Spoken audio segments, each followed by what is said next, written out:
We originally came up with the idea of an integral for a function of two variables by slicing the rectangle down in the xy plane in one direction or the other. But there's another perspective on what an integral for a function of two variables should be.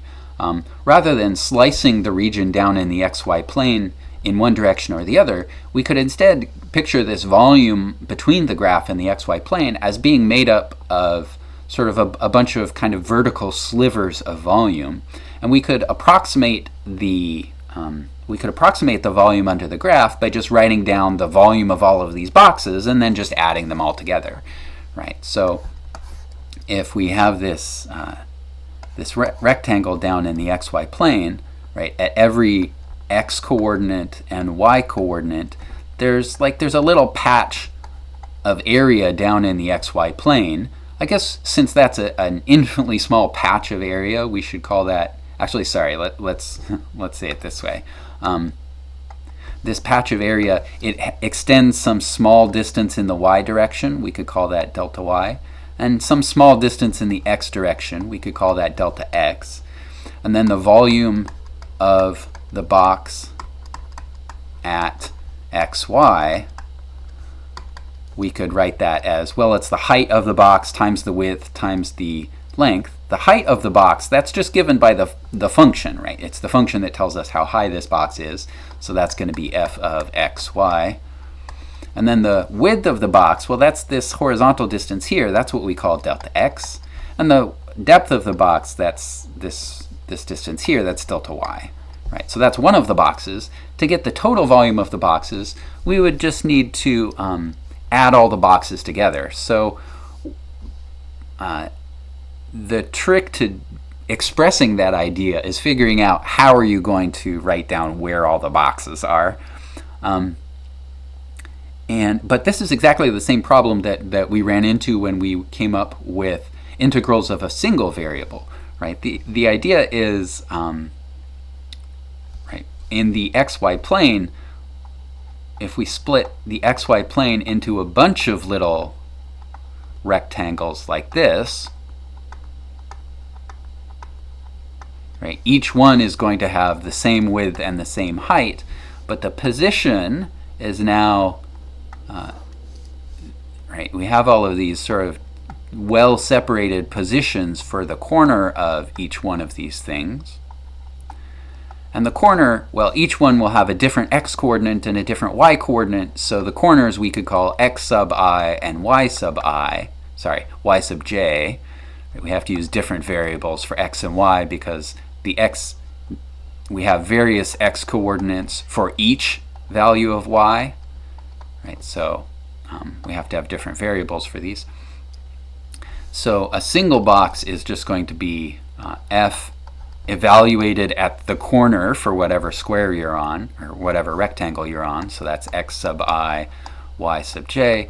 And then have to multiply by the width of a box and the height of a box. And then to add these all together, well, we just need to add these all up for all of the values of j. So j is going to go from 1 up to however many boxes you have, the number of intervals in the y direction, right? So up on our picture, right, here's the first y coordinate, here's the second y coordinate, here's the third y coordinate, so this is j equals 1, j equals 2, and so on, up to whatever the highest one is at. The highest one might be at j equals, let's say, m. So, sorry, n. I want to call that one n. So n is going to be the number of boxes in the y direction. Okay, so this sum is sort of adding up boxes across, vertically. And then we just need to add up our back boxes going across. So that's going to be I going from 1, so I equals 1 is at the left edge, all the way up to I equals, well, whatever the number is up here. Let's call that m. Okay, so this is the total number of boxes, but all of these volumes here, these are the volumes of rectangular boxes. And since our function in general is curving like this, right, if our boxes have rectangular tops like this, right, we'll miss little bits of volume between the graph and the top of the box that's sitting under it. So this is only an approximation for the volume under the graph. To make this approximation better, we should let m and n go to infinity to make all of our boxes sort of infinitely narrow. So to let the size of the boxes go to 0, we just have to take a limit as m and n simultaneously go to infinity. So limit of m and n, sum I equals 1 to n, sum j equals 1 to n, f of x sub I, y sub j, delta x delta y. Okay, well, you can see that this is really sort of the Riemann sum way of writing an integral, except adapted for a two-variable situation. So since this is another way of sort of expressing the idea of a volume under a graph, we should write this as an integral. It's an integral over two variables, so let's write two integral symbols. This is an integral over some region in the xy plane. So the region in the xy plane, let's put as a subscript here. So region in xy plane. Our integrand is just the function, so x comma y. And then dx dy, this is the small patch of area down in the xy plane.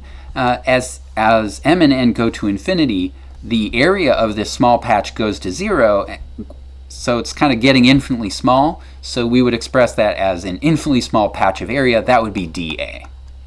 Okay, so this is how we can write down this way of expressing the volume under a graph using an integral. But that puts us in kind of a weird situation, because now we have three different ways of expressing the volume under a graph.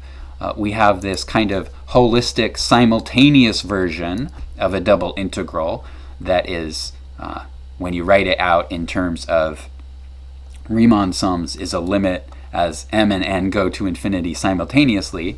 There's the double integral where you do each integral separately, and so as a result, the limits happen sort of one after the other instead of simultaneously.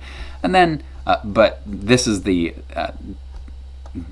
order with y on the inside, right? Or we could do this repeated integral, but with the x integral on the inside, and so the limits again happen one after the other instead of simultaneously. But this time with the limit for the x's on the inside. Okay, so these are all sort of, they're representing different things. Well, they're representing different ideas for how to compute a result, but on the other hand, they're actually representing the same quantities. Shouldn't these all just give you the signed volume between the graph and the xy plane? If that's the case, shouldn't these actually all be the same? It may seem obvious that they should be, but in fact, that's not always true. It's not always reversing the order of limits like this, or splitting up subsequent limits into splitting up a simultaneous limit into subsequent limits like this, does not actually always give you the same thing. Fortunately, it almost always gives you the same thing. We won't prove this theorem, but there is a theorem called Fubini's theorem that says the following. If your function is continuous on the rectangle that you're integrating over, then all of these three integrals are the same thing. Okay? And this is really handy because usually, or often, when we conceptualize quantities that we want to calculate with double integrals, it will result in result in integrals expressed in this first kind of expression, but we don't really know how to evaluate this first kind of expression unless we can split it up into repeated integrals, like one of these two on the right. Okay, so this first first double integral, this is sort of conceptually what a double integral is, but when it comes to actually calculating a double integral, we will write it as one of these repeated integrals. These also get called iterated integrals. So we won't prove Fubini's theorem, but it is, and fortunately, since our integrands are usually continuous pretty much everywhere, we don't have to worry about Fubini's theorem too much. We will switch between double integrals and iterated integrals, and if we have iterated integrals, we will freely switch the order of the variables, because Fubini's theorem is guaranteeing us that these are always the same.